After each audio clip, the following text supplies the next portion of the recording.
Saya nggak bisa jualan, saya nggak suka jualan, saya nggak bakat jualan. Banyak kan ya yang suka bilang nggak bisa, nggak suka, atau bahkan nggak bakat jualan. Tapi dia selalu pengen bisa punya bisnis. Namanya dunia bisnis nggak bakalan lepas dari yang namanya juga jualan. Pertanyaannya kan, apa kalau yang nggak bisa jualan artinya nggak bisa punya bisnis? Sebelum saya lanjut, kalau kamu lihat ada tanda plus di foto profil saya ini, langsung diklik aja, biar lebih mudah untuk silaturahmi kita ke depannya. Save juga video ini biar bisa belajar orang soal nggak bisa jualan ini. Oke, lanjut ya sharing saya. Untuk kali ini kita fokus di soal jualannya aja ya. Yang namanya jualan atau selling itu ya sharing. Jadi ya cukup sharing aja, cerita-cerita guys. Contoh nih, di bisnis saya, kita cukup sering harus ngerjain bisnisnya di luar rumah, entah itu ketemu orang atau apapun. Biasanya saya akan ngerjainnya itu di kafe-kafe di daerah terdekat dengan rumah saya. Lalu suatu ketika mentor di bisnis saya tanya, ada nggak rekomendasi kafe di dekat tempat saya yang cocok buat dia lakukan pertemuan dengan temannya? Ya otomatis saya kasih rekomendasi yang pernah saya datangin kan. Teman-teman sadar nggak sih kalau itu tuh namanya ya jualan.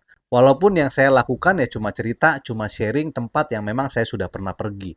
Simpelnya ya jualan itu memang cukup cerita aja. Cukup cerita apa yang kita alamin ke kenalan kita. Teman-teman, jualan itu sebenarnya sederhana. Yang membuat terkesan susah itu ya diri kita sendiri juga.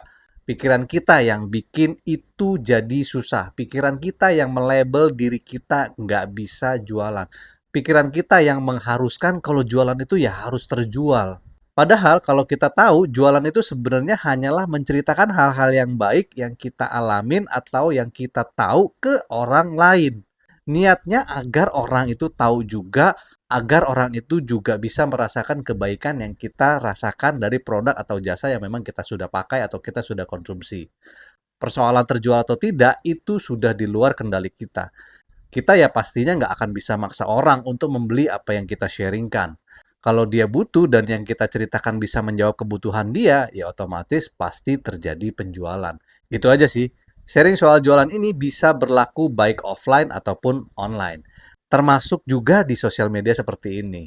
Justru malah jualan dengan cara bercerita pengalaman itu relatif lebih disukai di dunia sosial media seperti ini. Semoga bermanfaat ya teman-teman. Jangan lupa dikasih like. Kalau dirasa ada teman-teman yang masih suka merasa malu, boleh mention aja di kolom komentar di sebelah sini.